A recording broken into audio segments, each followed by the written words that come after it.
말씀의 제목은 왕과 제사장입니다. 우리 이기훈 집사님 찬미를 참 잘하시네요. 은혜로운 찬미 감사합니다. 오늘 왕과 제사장입니다. 오늘 본문의 말씀이 우리 요한계시록에 있는 말씀인데요.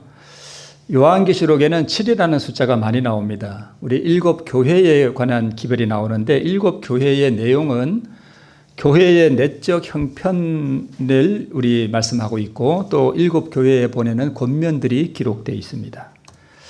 그 다음에 7인이 나오는데요. 7인은 교회들의 외적 경험, 기독교적인 사건들, 주로 박해, 이런 것들이 7인에 기록되어 있습니다. 그 다음에 7 나팔은 교회를 탄압하는, 즉 7인에 나와 있는 교회를 대적하는 세력들에 대한 하나님의 심판을 기록한 것이 7 나팔의 내용입니다.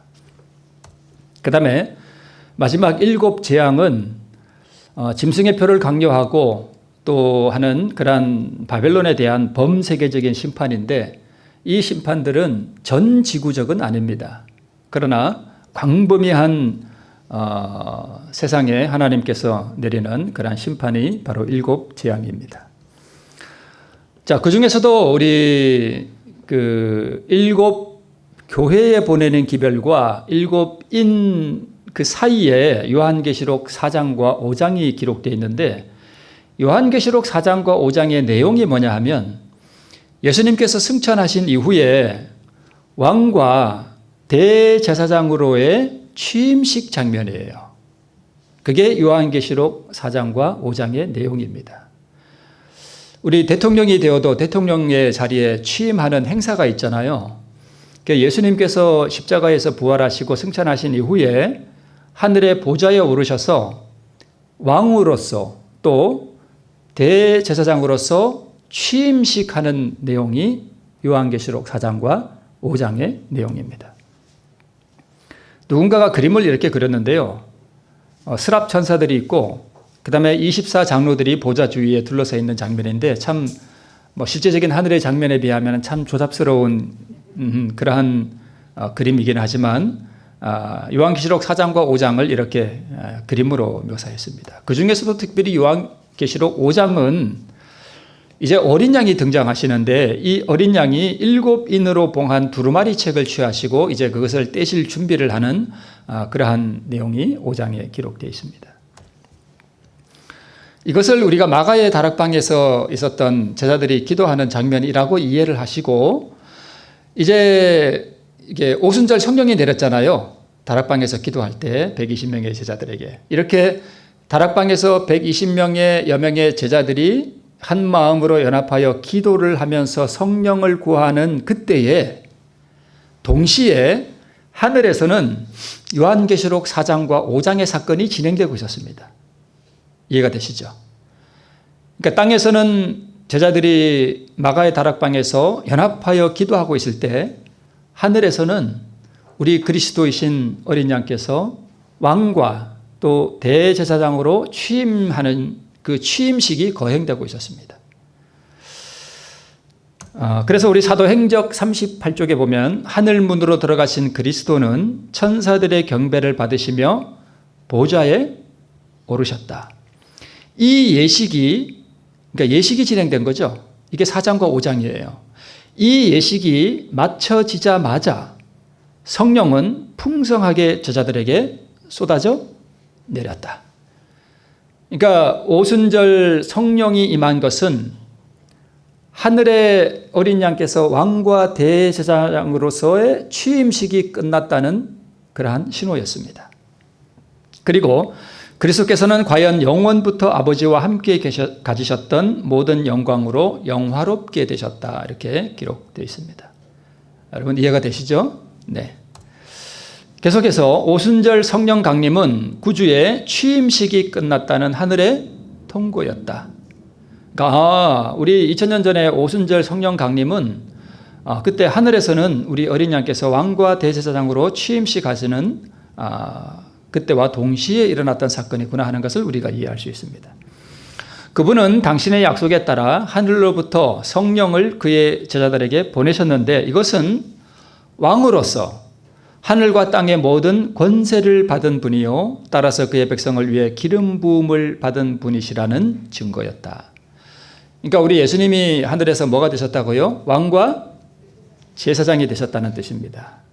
취임식을 하신 거예요. 그리고 그때 예수님이 기름 부음을 받으셨어요. 그 기름 부음이 떨어져서 어디로 내려온 거예요? 마가의 다락방으로 오순절 성령 강림으로 임했던 것입니다. 지상의 마가의 다락방에서 제자들이 연합하여 기도할 때 하늘에서는 계시록 4장과 5장의 취임식이 거행되고 있었습니다. 그리스도께서 하늘에서 왕과 제사장으로 취임하신 거예요. 즉 기름 부으심을 받았습니다. 그 기름이 땅으로 떨어졌습니다. 그래서 제자들에게 불의 혀같이 갈라지는 성령의 충만하심이 그때 임했었습니다. 우리 시편 133편 1절로 3절에 있는 이 말씀이 바로 이것을 예언한 거예요. 형제가 뭐하여? 연합하여 하나로 연합됐죠. 모든 죄들을 버리고 높아지고자 하는 것도 다 버리고 연합하여 동감이여 찌그리 선하고 아름다운 거 머리에 있는 보배로운 기름이 수염 곧 아론의 수염에 흘러서 그 옷깃까지 내림 같고 헐몬의 이슬이 시온의 산들에 내림 같도다. 거기서 여호와께서 복을 명하셨나니 곧 영생이로다. 이게 그때 말씀입니다. 자, 우리 아까 읽었던 말씀을 우리 다른 각도로 조금 볼게요. 하늘 문으로 들어가신 그리스도는 천사들의 경배를 받으시며 어디에 오르셨어요? 보좌에 오르셨어요. 왕으로서 또 제사장으로서 보좌에 오르셨습니다. 보좌에 오르셨어요. 자, 그런데 우리 7 교회에 보내는 하나님의 그 기별 가운데 특별히 마지막 라오디게아 교회에 주시는 그 기별 가운데 상급이 기록되어 있어요. 거기에 이렇게 기록되어 있습니다. 네. 글자를 잘 맞추는데 여기서 와서 하면 꼭 이렇게 뭔가 깨지네요. 좀 이해하시고 보시기 바랍니다. 자, 이기는 그에게는 내가 내 보좌에 함께 앉게 하여 주기를 내가 이기고 아버지 보좌에 함께 앉은 것과 같이 하리라. 좀 전에 보니까 예수님이 어디에 앉으셨어요? 보좌에 앉으셨어요. 누구의 보좌예요? 아버지의 보좌에 함께 앉으셨습니다. 그런데 라오디게아 교회에 주실 상급 가운데 보면 이기는 그에게는 내가 내 보좌에 함께 앉게 하여 주기를 내가 이기고 아버지 보좌에 함께 앉은 것과 같이 해주겠다는 놀라운 약속이 여기 기록되어 있습니다. 그래서 계시록 5장 5절을 보면 장로 중에 하나가 내게 말하되 울지 말라. 유대 지파의 사자 다윗의 뿌리가 뭐했으니요? 이겼으니 이 책과 그 7인을 떼시리라 하더라 하는 말씀이 기록되어 있습니다. 그러니까 그리스도께서 하늘의 아버지의 보좌에 앉으신 것은 그분이 뭐 하셨기 때문이에요? 이기셨기 때문에 그분이 거기에 앉으셨다고 이렇게 말씀하고 있습니다. 그래서 우리 이것도 다른 각도로 조금 보면 라오디게아 교회에 주실 상급을 보면 누구에게 이걸 주신다고요? 이기는 그에게는 내가 내 보좌에 함께 앉게 해주겠다. 여러분, 우리가 이기고 승리하고 하늘에 가면 우리가 어디에 앉게 되는가 하면 하나님의 보좌에 앉게 됩니다. 우리가 어디에 앉는다고요? 하나님의 보좌에 앉는데요. 이게 도대체 말이 되는 이야기입니까?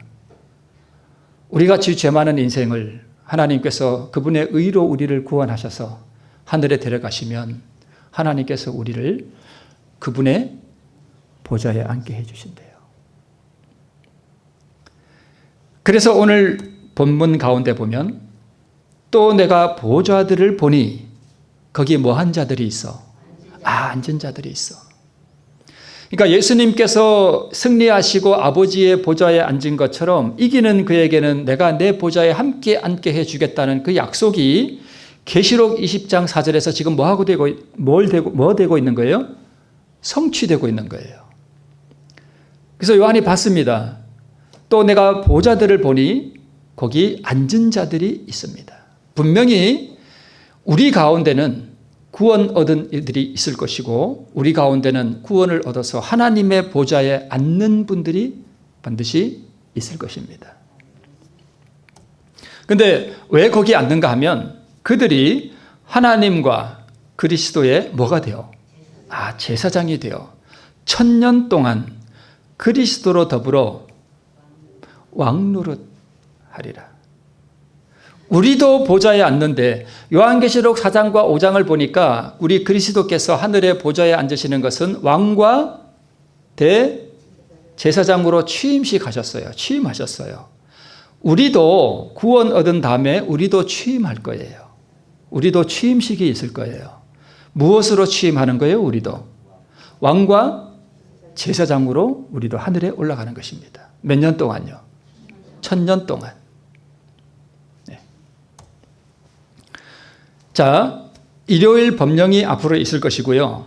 그리고 은혜의 시기 끝이 있을 것입니다. 그죠? 그리고 은혜의 시기 끝이 있으면 재림이 있고, 그 다음에 예수님께서 세 번째 이 땅에 다시 내려오시는 그러한 일들이 있을 것입니다. 그래서 은혜의 시기 끝과 이 재림 사이에 7재앙이 있을 거예요. 그죠? 그 다음에 예수님의 재림으로부터 세 번째 이 땅에 오시길 때까지는 몇 년의 기간이 흐르는가 하면 1000년의 기간이 흐릅니다. 이것을 우리가 천년기라 그럽니다. 이 1000년기 동안 구원받은 사람들이 하나님과 어린 양의 뭐가 되고요? 제사장이 되고 왕노릇 한다는 뜻입니다. 이 1000년기 동안 사단은 이 땅에 갇혀요. 무적행이 됩니다. 갇히고 더 이상 미혹할 사람이 없는 이 지구에 마귀와 악한 천사들이 1000년 동안 갇히게 되고, 의인들은 하늘에 가서 1000년 동안 하나님과 어린 양의 제사장이 되어서 무슨 노릇하고요? 왕 노릇하는 그러한 일들이 있게 됩니다. 그래서 우리 각시대 대쟁투를 보면 이곳이, 즉 황폐화된 이 땅이 사단과 악한 천사들이 1000년간 거할 곳이다. 1000년간 사단은 그 황폐된 땅에서 방황하며 그가 하나님의 율법을 거스려 반역한 결과를 바라본다. 그 기간에 당하는 사단의 고통은 참으로 크다. 그는 자기가 자행한 모든 죄악 때문에 고통을 받아야 하고 그가 범하도록 유혹한 죄에 대하여 형벌을 받아야 하는 무서운 장래를 내다보면서 두려워 떤다. 몇 년 동안요? 1000년 동안. 그 고통이 얼마나 크겠습니까?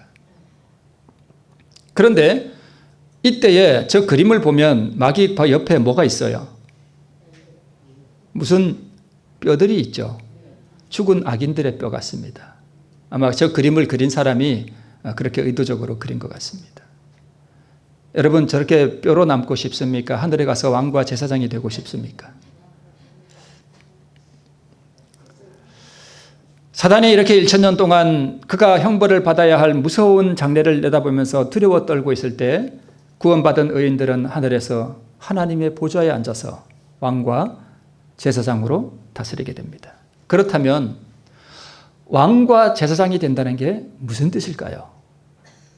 왕노릇 한다는 것은 무슨 뜻이고 하나님과 및 어린 양의 제사장이 된다는 것은 무슨 뜻일까요? 무엇을 하는 걸까요? 자, 왕노릇 하는 게 뭘까요? 압살롬이 자기 아버지를 반역하기 전에 그의 행위를 이렇게 기록하고 있습니다. 압살롬이 일찍이 일어나 성문길 곁에 서서 어떤 사람이든지 송사가 있어 왕에게 재판을 청하러 올 때에 하는 이런 말씀이 기록되어 있습니다. 자, 여기 보니까 사람들이 서로 송사가 있어서 재판을 할 일이 있으면 그 옛날에는 누구한테 왔다고요? 왕에게 왔습니다.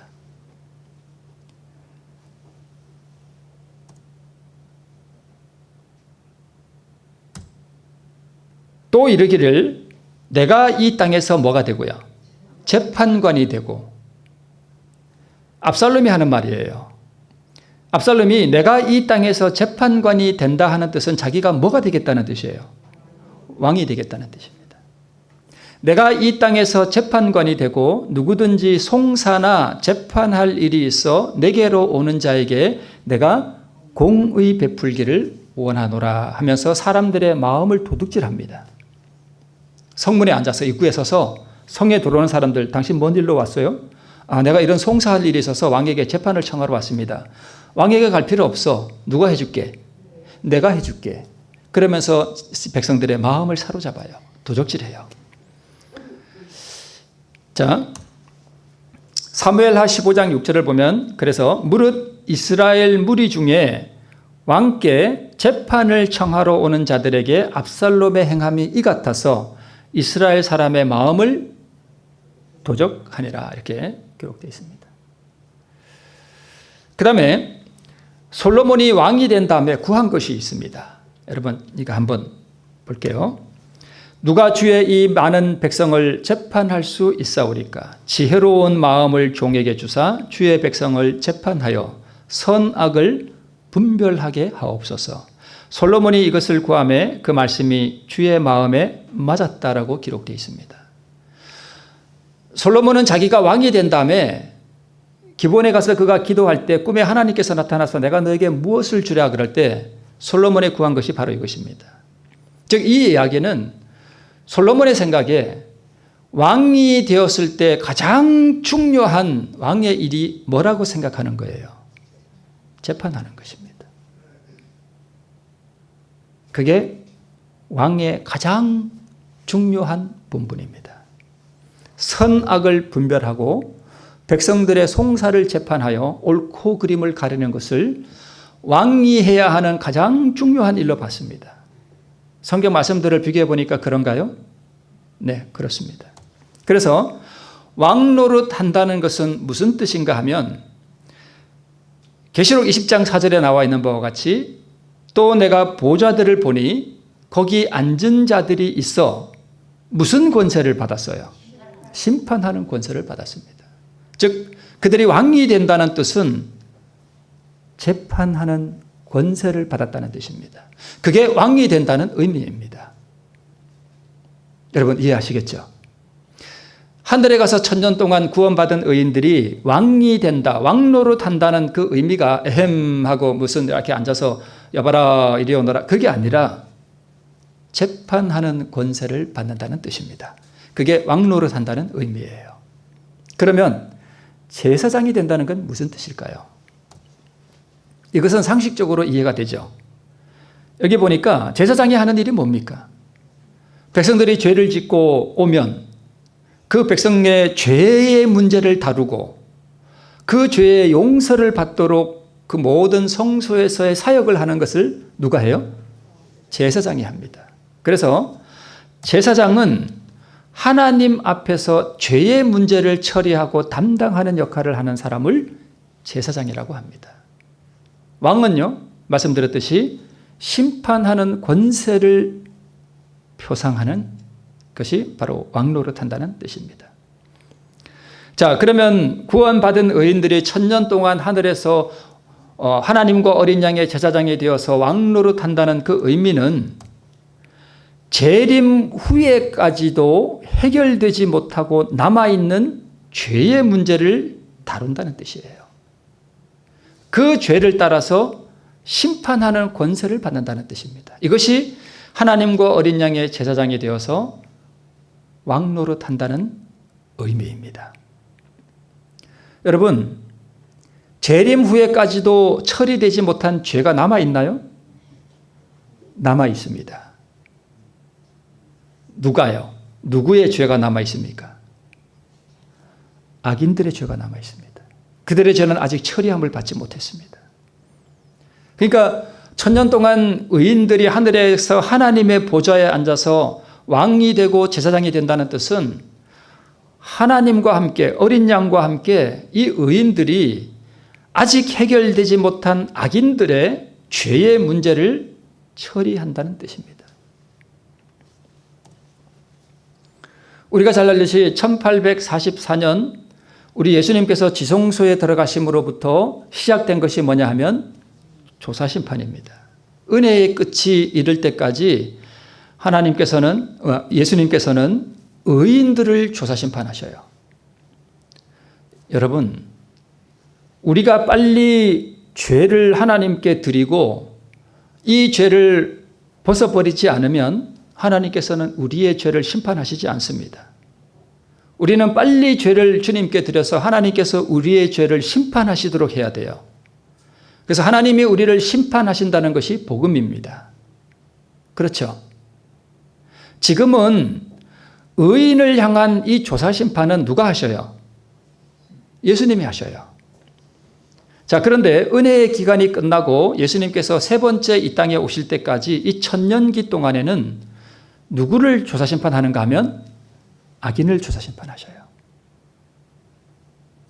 그리고 세 번째 예수님께서 예루살렘 성과 함께 이 땅에 오실 때 모든 악인들이 부활하죠.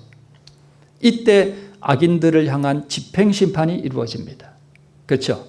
이것을 우리가 흔히 지옥이라 그럽니다. 불에 소멸돼 버립니다. 그리고 하나님께서 이 땅을 새롭게 재창조하십니다.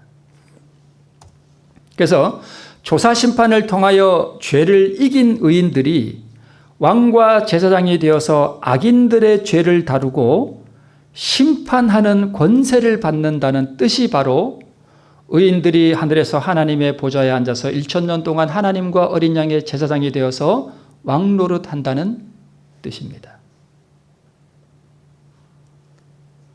여기에 대한 성서적인 증거도 있습니다. 시편 149편 5절로부터 9절을 보면 이렇게 말씀되어 있습니다.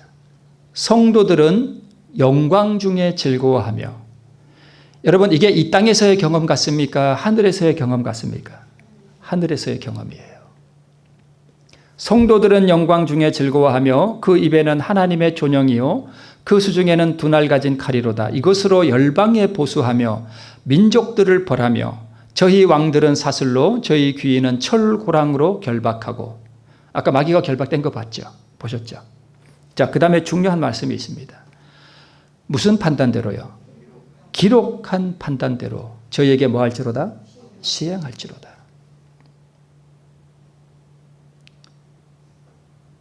악인들을 향한 조사심판을요, 누가 한다고요? 의인들이 합니다. 오늘 우리가 하는 모든 말, 우리가 마음속에 품은 죄악들, 음란함들, 시기와 투기함들, 하늘에 정확하게 아무리 사소한 것이라도 다 기록됩니다. 참 두려운 일입니다. 그 기록한 판단대로 의인들이 악인들을 뭐 한다고요? 심판합니다. 시편 149편이 그것을 말씀하고 있어요.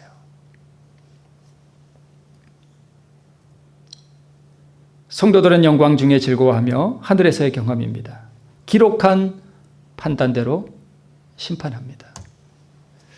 살아남는 이들 416쪽에 그 다음에 나는 보좌들을 보았고 또 예수와 그 구원을 받은 성도들이 그 위에 앉아있는 것도 보았다. 성도들이 어디에 앉아 있습니까?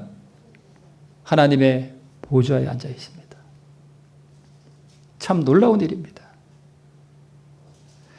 성도들이 하나님 앞에서 제사장과 왕의 권세를 받아 다스리는 것을 보았다. 우리가 뭐가 된다고요? 제사장과 왕이 됩니다. 그리스도께서는 자기의 백성들과 함께 그 죽은 악인들의 모든 잘못을 그 행위에 따라 살피고 그 행실을 율법책과 하나님 말씀에 비추어 뭐 하셨다? 심판하셨다. 우리가 그리스도와 함께 악인들을 뭐 한다고요? 심판합니다. 그 후에 그들은 악인들이 행한 대로 반드시 받아야 할 형량을 결정하고 그 내용을 사망의 책에 있는 그들의 이름 아래 기록하였다.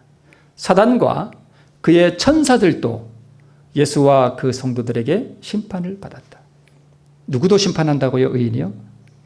사단과 그 천사들도 성도들에 의해서 뭘 받아요? 심판을 받습니다.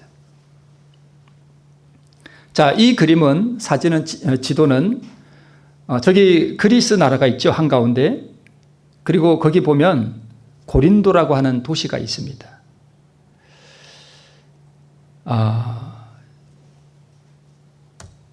그리고 이 그림을 보면 빨간 점이 어디냐면 저기 빨간 점이 있는 그 이렇게 툭 튀어나온 그 부분을 소아시아 지방이라 그래요. 지금은 저기가 터키예요. 터키. 저기 7교회가 다 있었어요. 지금의 터키에. 저기 빨간 점이 있는 저기가 에베소 교회가 저기 있었습니다. 저기 에베소라는 도시예요. 아까 말씀드린 고린도는 여기 있어요. 아테네 바로 옆에 그리스. 그죠? 고린도 교회가 여기 있었어요. 지금의 그리스라는 나라에 있습니다. 고린도. 그 다음에 그 위에 이즈미르 하는 데가 있죠. 이즈미르. 저기가 서머나예요. 7교회에 보내는 편지에 보면 에베소 교회의 사자에게 편지하기를, 그 다음에 두 번째 교회가 서머나 교회에게 사자에게 편지하기를. 서머나가 지금은 저기 이즈미르예요. 거기서 조금 더 올라가면은 에베소 서머나 버가모가 저 위에 있고 두아디라가 그 오른쪽에 조금 있고 그 모탱이에 다 7교회가 있었습니다. 이 빨간 점 에베소는, 여기 있는 고린도는 바울이 2차 선교 여행 때 세운 교회가 고린도 교회였습니다. 근데 바울이 3차 선교 여행을 할 때 3년 동안 이 에베소에 머물면서 편지를 하나 써서 고린도 교회에 보냈습니다. 그게 고린도 전서예요. 이해되시죠? 이때가 서기 약 57년경입니다. 그 고린도 교회에 보낸 편지에 이렇게 기록되어 있습니다. 너희 중에 누가 다른 이로 더불어 일이 있는데 구태여 불의한 자들 앞에서 송사하고 성도 앞에서 하지 아니하느냐. 성도가 세상을 판단할 것을 너희가 알지 못하느냐. 세상도 너희에게 판단을 받겠거든 지극히 작은 일 판단하기를 감당치 못하느냐. 우리가 천사를 판단할 것을 너희가 알지 못하느냐. 그러하거든 하물며 세상 일이랴. 그러니까 고린도 교회에 편지를 보낸 이유 중 하나가 그 교회에 성도들끼리 뭐가 있는가 하면 서로 송사하는 일이 있었습니다. 고소하는 거예요.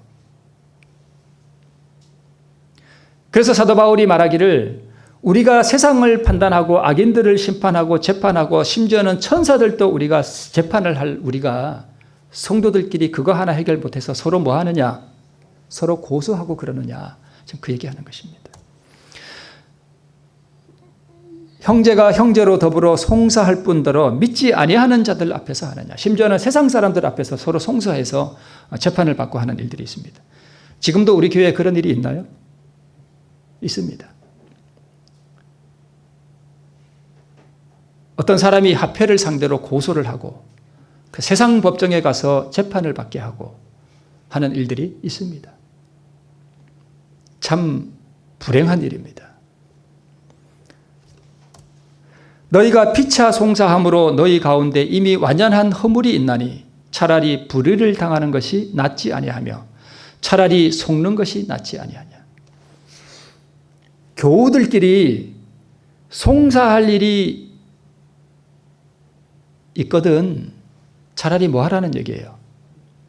불의를 당하라. 차라리 속임을 당하라. 그 얘기입니다. 성도가 악한 천사를 심판할 것인데 차라리 속임을 당하라. 차라리 불의한 일을 당하라. 믿음으로 승리하라. 믿음으로 지는 자가 되라 하는 그 이야기입니다. 서로 송사하고 고사하고 싸울 일이 있으면 차라리 불의한 일을 당하라는 것입니다. 교우에게 사기를 당했습니까? 우리 재림교인들도 사기 잘 칩니다. 그래서 제가 하는 얘기가 그거예요. 재림 성도들 다 구원받는 거 아닙니다. 불의한 사람들 많습니다. 사기치는 사람 많아요. 저도 사기 아닌 사기, 같은 사기 같지는 않지만, 네. 그래서 여러분 싸울 것 같으면 차라리 뭐 하라? 그냥 당하라. 교우와 소송하고 싸우지 말라는 것입니다. 그를 용서하고 사랑하라는 거예요. 이것이 어떻게 가능합니까? 내가 믿음으로 승리하면 내가 하늘에서 왕과 제사장이 되어서 그를 뭐 할 거예요? 심판할 거예요. 나를 고소하는 이가 있습니까? 나를 세상 법정에 고소하는 이가 있습니까? 내가 불의한 일을 당했습니까? 그냥 당하라는 것입니다. 싸우지 말라는 것입니다. 물론 우리가 보이스피싱을 당해서 내 돈이 빼앗기게 생겼으면 찾아야죠. 그런 걸 얘기하는 건 아니죠. 우리에게 지혜가 필요하죠. 그의 받을 형벌을 그의 이름 곁에 우리가 써놓지 않겠습니까? 내가 승리한다면. 그가 멸망의 형벌을 당한 죄악을 행할 때에 내가 참 성도라면 마땅히 그가 불쌍하지 않겠습니까?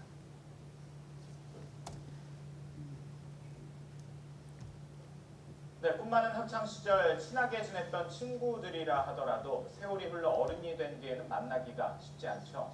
그런데 미국의 한 법정에서 중학교 시절 단짝이던 친구들이 30여 년 만에 극적으로 만났는데 이 한 사람은 판사, 한 사람은 피고인 신분이었습니다. 전준영 기자가 전해드립니다. 미국 마이애미의 한 법정에 강도 혐의로 체포된 40대 남성이 들어섭니다. 여 판사는 피고인을 보자마자 미소를 짓더니 엉뚱한 질문을 던집니다. 부수 씨, 질문이 하나 있습니다. 네, 판사님. 혹시 노틸러스 중학교를 나오지 않았나요? 판사와 피고인은 중학교 시절 같은 반에서 친하게 지냈던 친구였습니다. 30여 년의 세월이 흘러 49살이 된 지금 전혀 다른 신분으로 만나게 된 겁니다. 판사 친구 앞에 선 피고인은 부끄러움에 눈물을 펑펑 흘리고 맙니다.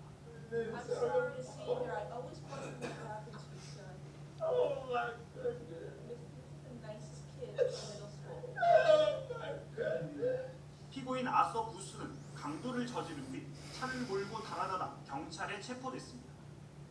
판사 친구가 기억하는 멋진 소년의 모습은 아니었습니다. He was the best kid in middle school. I used to play football with him and all the kids. And look what happened. I just feel so like 법정에서 하염없이 울부짖는 옛 친구를 위해 판사는 애정어린 조언을 잊지 않았습니다. what's sad is how old he's become. Oh my goodness. Good luck to you, sir. I hope you're able to come out of this okay and just lead a lawful life. 옛 친구에게 마지막 당부의 말을 전한 판사는 피고인에게 보석금 43,000달러, 우리 돈 4,800만 원을 내라고 판결했습니다. YT의 전준영입니다.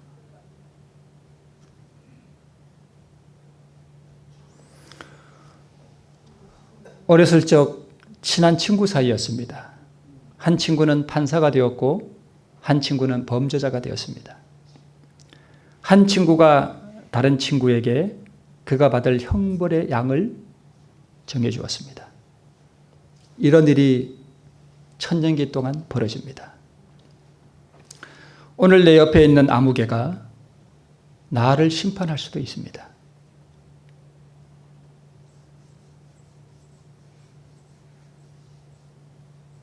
이 영상의 다른 영상을 보면 이 판사가 4,800만 원의 보석금을 형량을 매기고 또 8개월인가 아마 형을 선언했습니다. 8개월의 형을 마치고 이 친구가 나올 때에 이 판사가 그를 따뜻하게 위로해 줬습니다. 그리고 그가 옳은 삶을 살 수 있도록 도와주었다고 합니다. 그러나 여러분, 성도가 악인을 심판할 때는 두 번 다시 기회가 없습니다. 누군가가 내 것을 빼앗아 갑니까? 여러분, 누군가가 내 것을 빼앗아 갑니까? 그냥 주십시오. 그냥 주세요. 누군가 내 것을 빼앗아 갑니까? 그냥 주세요. 내가 그 행위에 대해서 언젠가는 그를 뭐 할 거예요? 심판합니다. 이 그림은 스데반이 순교하는 그 장면을 그린 그림입니다. 하늘에서 지금 스데반에게 뭐가 지금 내려오고 있어요? 승리의 면류관이 상징적으로 지금 보이고 있고 그 옆에는 그를 돌로 치는 자들이 있습니다. 스데반을 돌로 친 자들은 누구에게 심판을 받겠습니까? 저는 분명히 제 생각일 뿐이지만 분명히 저는 생각하기를 스데반이 심판한다고 생각합니다. 왜 그런가 하면 우리가 전혀 모르는 사람을 심판하지는 않을 것 같아요. 왜냐하면 하늘에 가면 의문이 남아서는 안 됩니다. 내가 잘 아는 어떤 사람이 하늘에 안 왔어요. 그러면 그 사람을 누가 심판해야 합니까? 내가 해야 됩니다. 왜 그럴까요? 그가 왜 하늘에 못 왔는지를 내가 뭐 해야 돼요? 알아야 돼요. 한 점 의혹도 없어야 됩니다. 하나님이 공의롭다고 하는 사실을 그때 내가 알아야 돼요. 그래서 내가 저기 미국에 사는 어떤 아담을 내가 브라운이라는 사람을 내가 심판하기보다 내가 잘 아는 그 사람이 왜 이 하늘에 못 왔을까? 그 사람은 무슨 교회에서 큰 직분도 행사하고 권세가 있는 사람이었는데 그가 왜 못 왔을까?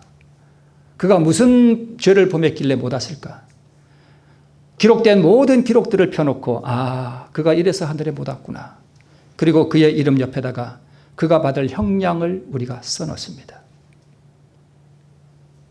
그 판사가 자기 친구에게 형량을 매겼던 똑같은 일이 천년기 동안 벌어집니다. 우리가 어디서야 하겠습니까? 저희가 돌로 스데반을 치니 스데반이 부르짖어 가로되 주 예수여 내 영혼을 받으시옵소서 하고 무릎을 꿇고 크게 불러 가로되 주여 이 죄를 저들에게 돌리지 마옵소서. 이 말을 하고 자니라. 저는 이 말을 하고 이게 참 중요하다 생각해요.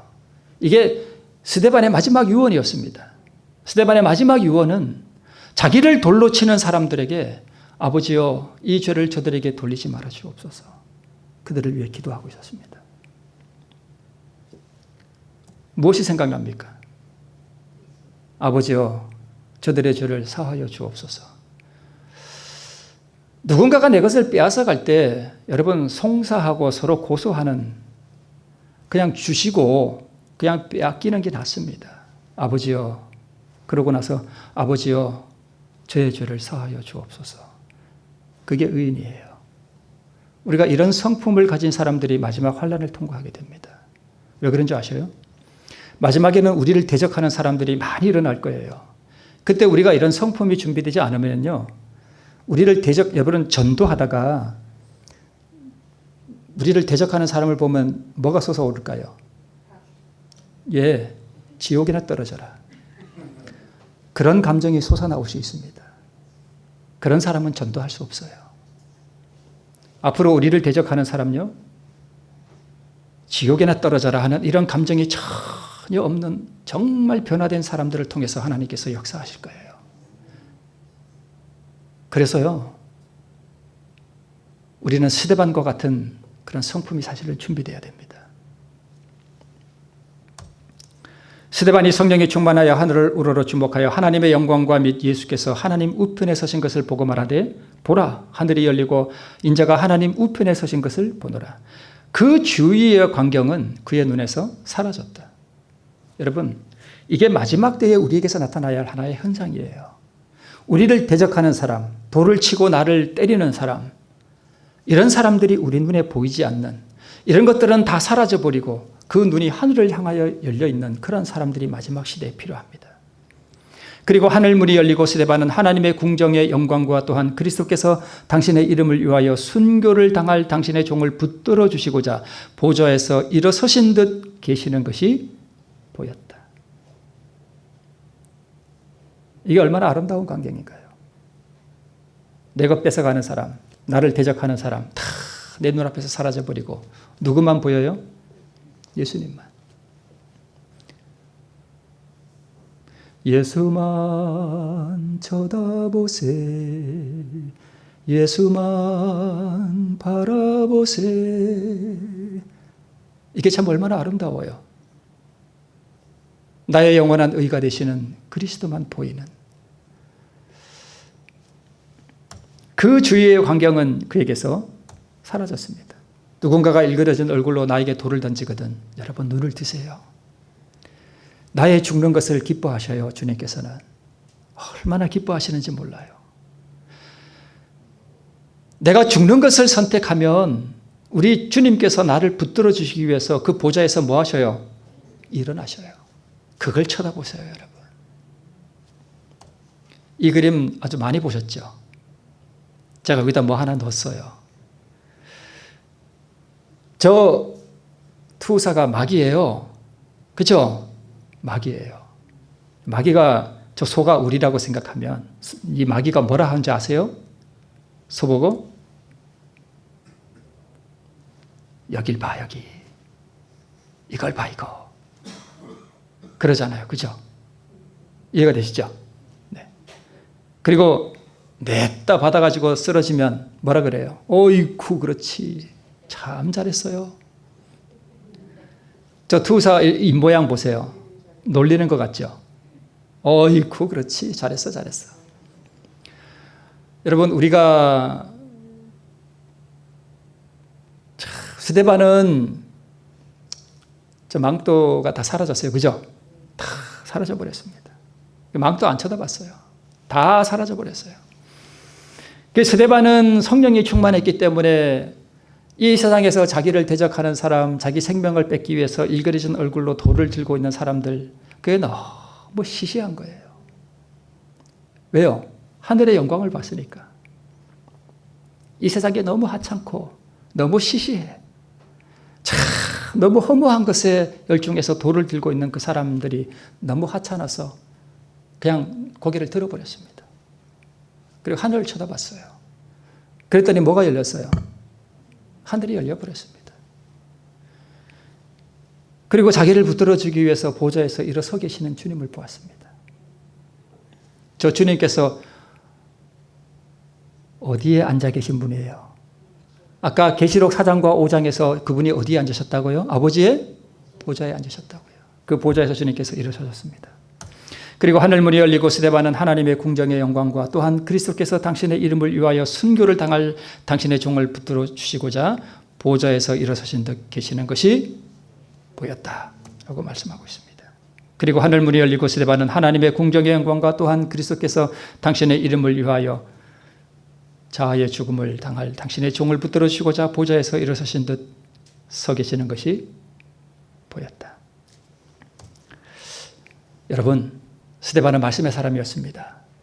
그는 성경을 정통하고 있었습니다. 창세기부터 지금까지 모든 구약의 역사를 요약해서 정말 감동 있게 말할 수 있는 말씀의 사람이었습니다. 그리고 그는 성령으로 충만한 사람이었습니다. 마지막 시대에 여러분, 우리는 늦은 비 성령을 받아야 됩니다. 그렇죠? 어제 우리 장로님께서도 말씀을 주셨듯이 여러분, 말씀의 사람이 아니면 성령 받기 어렵습니다. 왜 그런 줄 아셔요? 성령은 뭘 따라서 역사해요? 진리의 말씀을 따라 역사합니다. 그래서 말씀에 대한 어떤 그러한 인식과 의식과 말씀에 대한 깊이가 없이 우리가 성령으로 충만해진다는 것은 있을 수가 없습니다. 말씀의 사람이 성령을 받아요. 말씀을 읽고 그 말씀에 굴복하는 사람들이 성령을 받습니다. 그런 사람들이 바로 대적자들에게 온유한 의의 성품을 소유하게 되는 것입니다. 이 말씀도 기억나시죠? 잠언 16장 32절을 화입 부인은 이렇게 주의했습니다. 나쁜 성질을 이기기보다는 뭐 하기가 훨씬 더 쉽다고요? 순교자 노릇하기가 훨씬 더 쉬운 법이다. 스데반이 돌에 맞아 죽는 게 쉬워요? 내가 성질머리 이기는 게 쉬워요? 스데반이 돌에 맞아 죽는 게 훨씬 더 쉬워요. 그러면 내가 오늘 내 성질머리를 굴복시키고 이기면 나는 누구보다 더 위대한 사람이 되는 거예요. 스데반보다 더 위대한 사람이 되는 거예요. 믿습니까? 별로 안 믿으시는 것 같은데. 여러분, 좀 믿음을 가지세요. 좀 믿음을 가지세요. 내가 누구보다 더 위대하다고요? 스데반보다 더 위대한 사람이 된다니까요. 이걸 다른 말로 말하면 순교자가 되는 것보다 자기 나쁜 성질머리 굴복시키는 것이 더 어렵습니다. 그러나 어렵지만 하나님께서 우리를 도와주십니다. 그렇죠? 이거는 본문의 오늘 말씀과 좀 관계는 없는 얘기긴 하지만 나의 자매여 요리를 할 줄 모른다면 배우기를 권한다. 요리를 할 줄 아는 것은 지극히 중요하다. 서투른 요리로 인해 잃어지는 영혼들이 의외로 많다. 서투른 요리는 질병과 나쁜 성질을 유발하며 내 남편이 좀 나쁜 성질을 가지고 있으면 그 부인의 책임도 좀 있어요. 왜요? 요리를 잘못해서 그래요. 근데 우리 주정교회 성도님들은 제가 집사님들이 몇 분이 저는 요리를 못해요. 그래서 진짜 못하는 줄 알았어요. 제가 와서 보니까 너무 잘하셔. 너무 잘하셔. 내 남편의 성질머리 나쁜 건 누구 책임이라고요? 내 책임이에요, 내 책임. 여러분, 나쁜 성질을 유발하며 신체를 혼란하게 하여 하늘 사물을 식별하지 못하게 한다. 내 남편의 영성이 없는 건 누구 책임이에요? 내 책임이야. 한 덩어리의 좋은 빵에는 많은 사람들이 생각하는 것 이상의 깊은 신앙이 담겨 있다. 여러분, 요리를 잘 하셔야 됩니다. 그래야 내 남편의 성질머리가 좋아집니다. 이거는 제가 그냥 가외로 좀 말씀드린 거예요. 여러분, 요리를 배우셔야 합니다. 그죠? 여러분들은 참 잘하시지만. 여러분은 스데반 같습니까? 이 늑대 같습니까?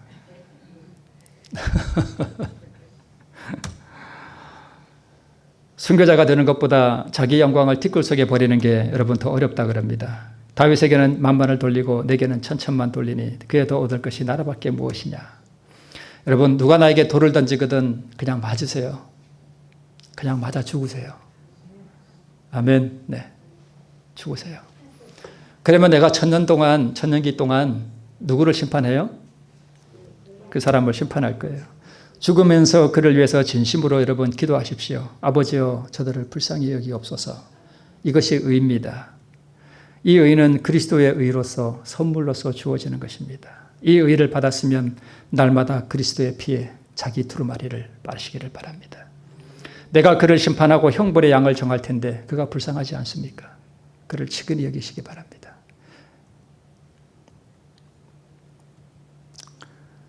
AD 34년에 스데반이 죽은 것은 이스라엘이 선민으로서의 위치를 잃어버리는 사건이었습니다. 그때 이 스데반의 그 아름다운 성품과 성경에 대한 지식과 그의 성령 충만함이 온 세상이 복음을 거절함으로 최종적으로 인치는 사건인 일요일 법령과 은혜의 시기 끝나는 사건이 한 번 더 있어야 됩니다. 우리가 그런 일을 당할 거예요. 그때 우리가 그런 성품이 준비되어 있습니까? 구약 성경의 지식이 충만했고 성령이 충만했고 그는 자기를 온전한 죽음에 내어버릴 수 있는 의의 정신을 가지고 있었습니다. 자기에게 돌을 던지는 사람들에게 복을 빌어줄 만큼 그런 성품을 소유하고 있었습니다. 마찬가지로 우리도 진리의 지식으로 충만하고 성령의 충만함과 함께 죽음과 의의 정신을 가지고 있어야 합니다. 여러분, 죄를 이긴 의인들이 왕과 제사장이 되어 악인들의 죄를 다루고 심판하는 권세를 받게 됩니다. 오늘 제가 기도할 때도 말씀드렸듯이 여러분, 심판하는 영과 소멸하는 영을 구하시기 바랍니다. 성령의 인도하심에 자신을 굴복시키기 바랍니다. 이는 주께서 그 심판하는 영과 소멸하는 영으로 시온의 딸들의 더러움을 씻으시며 예루살렘의 피를 그 중에서 청결케 하실 때가 됩니다. 저는 요즘 이것이 저의 기도 제목입니다. 하나님, 심판하는 영을 내게 부어주시옵소서. 하나님, 소멸하는 영으로 내게 부어주시옵소서. 내 모든 죄를 주님 씻어주시기를 기도드립니다. 소멸하는 영으로 내 모든 죄악들을 태워주시기를 기도드립니다. 아버지여, 내 영광이 주님 앞에서 소멸되기를 원합니다. 나는 아무것도 아니게 하옵시고 하나님의 의를 내게 주시옵소서. 저는 늘 이 기도를 하고 있습니다. 하나님께서 오늘 심판하는 영과 소멸하는 영으로 우리 모두에게 충만하게 임해 주시기를 기도드립니다. 심판하는 영과 소멸하는 영이 내 자아의 더러움을 씻고 내 생각과 내 감정과 내 욕망을 이기고 짐승과 그의 우상을 이기게 하심으로 왕과 제사장의 자리로 나아가시는 우리 모두가 되기를 바라면서 말씀을 마칩니다.